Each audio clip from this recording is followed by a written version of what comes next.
खाली होईल असं एकही पाऊल मला त्याच्या पोराने बोलायचं नाही. माय बापा सगळ्या कुटुंब सोडून तुमच्यासाठी येतोय. कुटुंब आले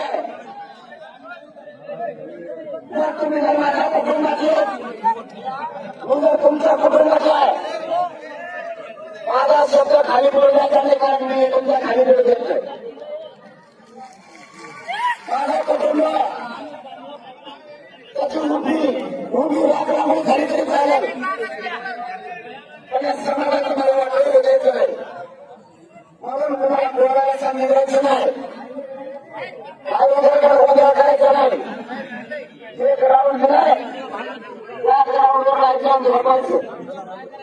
तुम्ही पोलिसांकडे घ्यायचं होतं.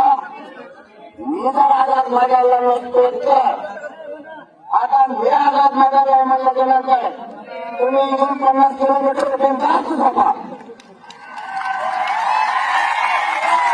तुम्ही म्हणायचं आपला पक्ष तुम्ही झोपल्याला आम्हाला काय टेन्शन नाही आणि अशी अपराध याने झोपलं टेन्शन देऊ नका तुम्ही. शेवटी येऊन आलं तर म्हणून येईल मी भोगायला तयार आहे. पण तुम्हाला इथून रेल्वेच्या ठिकाणी पार्किंग दिल्या ₹5